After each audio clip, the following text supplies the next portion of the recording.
భారతదేశంలో జనాభా గణన 2027 మొదటి దశలో ఇండ్ల జాబితా బ్లాక్ సంబంధించి గణన అనేది జరుగుతుందండి.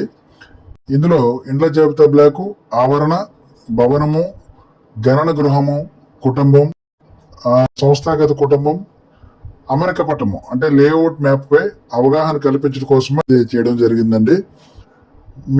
మీకు కేటాయించిన హెచ్ఎల్బిలో ఎన్యూమరేటర్గా మీరు డేటా సేకరణ ప్రారంభించే ముందు మీ బ్లాక్లోని ప్రతి ప్రాంతాన్ని సందర్శించి సరిహద్దులు గూర్చి పూర్తి అవగాహన చేసుకొని మీ బ్లాక్ యొక్క సరిహద్దులను నిర్ధారించుకోండి. అన్ని భవనాలు, గణన గృహాలు, కుటుంబాలు వదిలివేయకుండా, అదేవిధంగా పునరావృతం కాకుండా కవర్ చేయబడినవనే మీరు మీ సూపర్వైజరు నిర్ధారించుకోండి.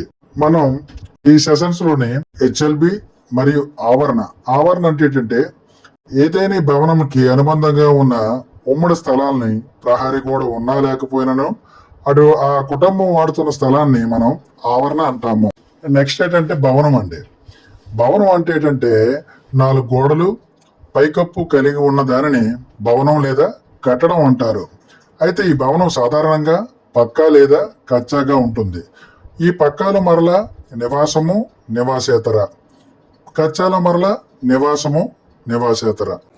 సింబల్స్ అంటే పక్కా భవనాన్ని చతురస్రం గుర్తులతోని, అదేవిధంగా కచ్చా భవనాన్ని త్రిభుజాకారం గుర్తులతో సూచిస్తాం అన్నమాట. పక్కా భవనం నివాసం ఉన్నట్లయితే ఖాళీ చతురస్రం, కచ్చా భవనం నివాసం అయినట్లయితే ఖాళీ త్రిభుజంతో గుర్తులతో సూచిస్తాం.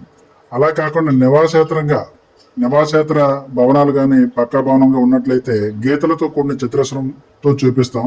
అదేవిధంగా కచ్చా భవనాలు నివాసేతరంగా ఉన్నట్లయితే గీతలతో కూడిన త్రిభుజాకారంతో గుర్తుతో సూచిస్తాము. అదేవిధంగా గణన గృహం అంటే ఏంటి?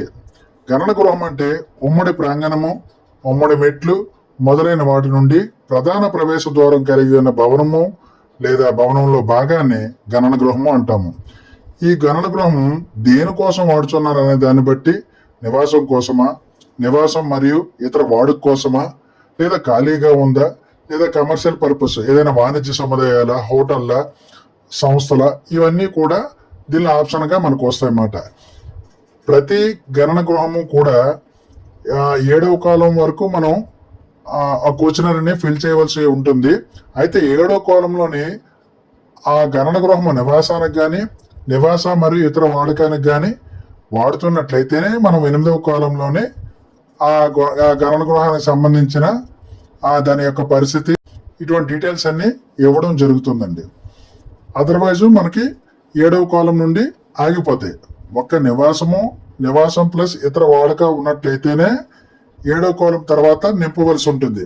అయితే సాధారణంగా గణన గృహాల్లోనే ఏంటంటే కొన్నిసార్లు గ్రామాల్లోనే ఉమ్మడి గోడలతో కలుపబడిన స్లాబ్ ఇల్లులు కానీ, పెంకుటిల్లులు కానీ ఒక హారిజెంటల్ గా మనం చూస్తుంటమాట.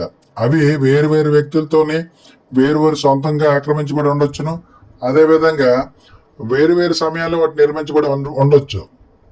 కానీ ఆ నిర్మాణం భౌతికంగా చూడడానికి ఒకే భవనంగా కనిపించినప్పటికీ ప్రతి భవనాన్ని మనం ఒక భవనంగా పరిగణించి ప్రత్యేక నంబర్ ఇవ్వాలన్నమాట.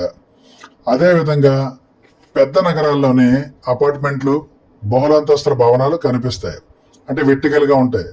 ఈ నిర్మాణం ఒకే భవనంగా కనిపించినప్పటికీ ప్రతి ప్లాట్ కూడా వేరు వ్యక్తుల సొంతమై మరియు ప్రతి ప్లాట్ ని ఒక గణన గృహంగా పరిగణించాలి. ఇంకో సందర్భంలోనే ఒకే ప్రహరీ కలిగి ఉన్న వివిధ ప్రభుత్వ కార్యాలయాలు కానీ, క్వార్టర్స్ కానీ వేరు కుటుంబాలతోనే ఆక్రమింపబడి ఉండొచ్చు. ప్రిమిసెస్ ఒకటే, ప్రహరీ ఒకటే, కానీ ప్రతి భవనాన్ని ఒక ప్రత్యేక భవనంగా, ఆ భవనాల్లో ఉండే వివిధ ప్లాట్లను వేరు కుటుంబాలతో ఆక్రమించబడి ఉంటే వాటన్నిటినీ కూడా ఒక ప్రత్యేక గణన గృహాలుగా పరిగణించాలి.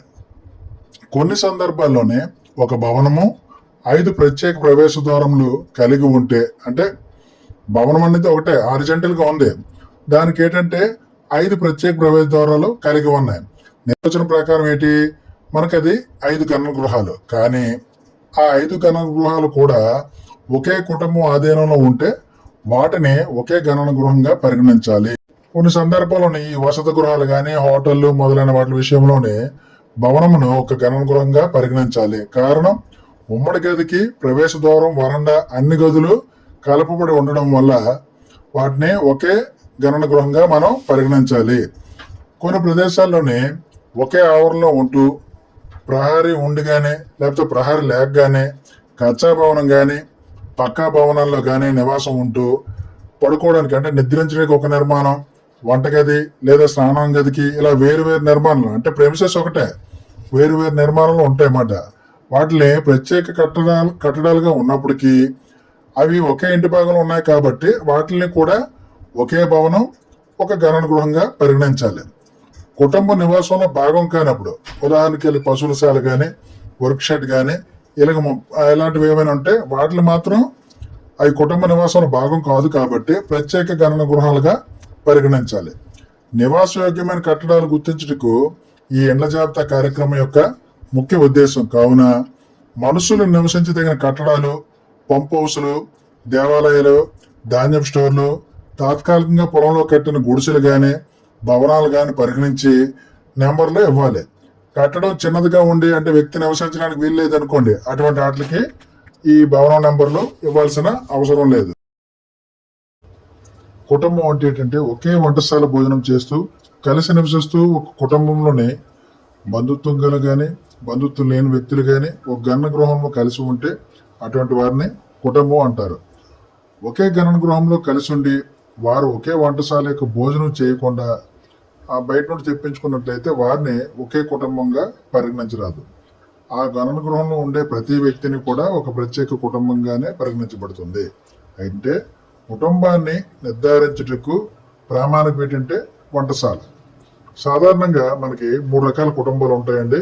1 సంస్థాగత కుటుంబం, 2 మామూలు కుటుంబం, 3 ఇల్లు లేని కుటుంబాలు. అయితే ఈ ఇండ్ల జాబితా కార్యకలాపాల్లోనే మామూలు కుటుంబాలు మరియు సంస్థాగత కుటుంబాలు మాత్రమే మనం లెక్కలోకి తీసుకుంటాం. ఈ ఇల్లు లేని కుటుంబాలని మనం తర్వాత ఏదైతే పాపులేషన్ ఎన్యూమరేషన్ జరుగుతుందో అప్పుడు మాత్రమే మనం లెక్కించడం జరుగుతుందండి. అయితే ఈ బంధుత్వం లేని కొందరు వ్యక్తులు ఒకే సంస్థలో నివాసం ఉంటూ ఒకే వంటశాల భోజనం చేస్తున్నట్లయితే అటువంటి దాన్ని సంస్థాగత కుటుంబం అంటారు. ఉదాహరణకి ఏంటంటే ఈ అనాథాశ్రమాలు కానీ ఈ జైలు కానీ లేదా ఈ హాస్టల్స్ ఇటువంటివన్నీ వాటికి ఉదాహరణగా మనం చెప్పవచ్చునండి. ఒక సంస్థాగత కుటుంబం ఉన్నది, అందులో వార్డెను, నౌకరు మరియు తోటమాలి ఉన్నారనుకోండి. ఒకే భవనంలో ఉన్నప్పటికీ వారు వేరువేరు గణన గృహాల్లో ఉంటూ వారు వంటని కూడా వేరువేరుగా చేసుకున్నట్లయితే అటువంటి వారిని ఒక ప్రత్యేక కుటుంబంగానే మనం పరిగణించాలి. ఇటువంటి సందర్భాలు ఏంటంటే భవనం ఒకటే కానీ ఒక సంస్థాగత కుటుంబం ఉన్నట్లు మరియు 3 మామూలు కుటుంబాలు ఉన్నట్లుగా పరిగణించాలి.